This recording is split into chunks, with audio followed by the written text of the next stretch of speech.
The Antarctic is a massive landmass, about twice the size of Australia, buried under a miles-thick coat of ice, with average temperatures of minus 55 degrees Celsius, completely uninhabited, and with very scarce wildlife. At first, it seems that this barren, desolate land could hold no interest to the world. But in reality, there are many parties interested in what Antarctica has to offer. Of course, the nature of these attractions is rather exotic and kept under a strict veil of secrecy. In fact, if anyone held some interest in the southernmost continent, it would probably be because one of the world's best preserved secrets is kept buried under there.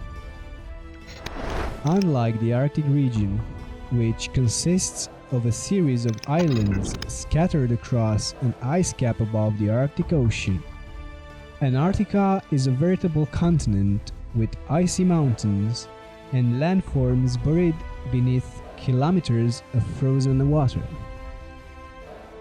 For modern man, Antarctica is a relatively novel land. The actual landmass had been discovered in 1911 by the Norwegians. 12 states had further assembled expeditions that came back with rewarding results. The Antarctic Treaty from 1959 had suddenly put a hold to any exploitations that were about to occur in the region, and suddenly Antarctica was declared a safe haven. The initial treaty had been signed by the 12 states that were previously active in the Antarctic during the International Geophysical Year, among them reminding the US, the Soviet Union, Japan, Norway, the UK, Argentina, and France. It was something that they had encountered there that made them act in the detriment of their national interest, considering that a reservoir of untouched natural resources was lying there.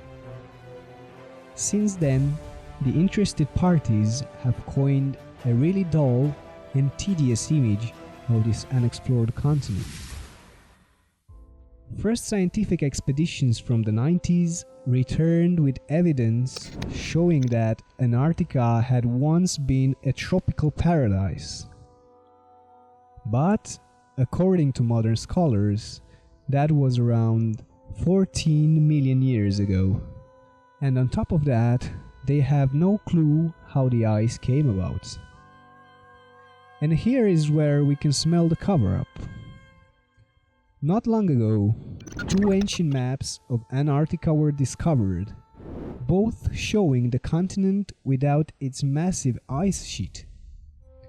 The Oroentus Finaeus is one of these documents. It pictures Antarctica while ice-free, with landforms such as mountain ranges, valleys, and rivers. What's interesting is that, prior to the Chinese detailed radar survey from 2005, scientists knew more about the geography of the Martian surface than of the Earth's own South Pole. When comparing the detailed survey of the Oroentus Finaeus map, it all matches almost perfectly. The mountains are there, the valleys are there, and also the shape of Antarctica is accordingly.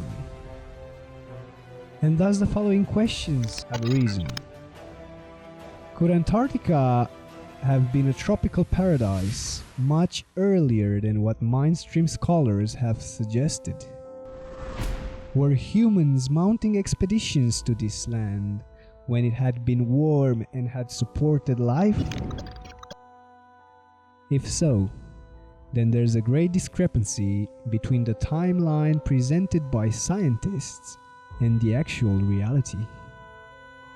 Based on the aforementioned maps, but not limited to that, the Antarctic region could have been a hospitable place not millions, but rather tens of thousands, if not thousands of years ago. So, is there a pole shift missing from this equation? Or maybe a great cataclysm that had triggered the cooling mechanism of Antarctica? Or rather a huge anomaly that's been resting beneath the ice for ages, keeping the continent frozen for some unknown and truly bewildering reason?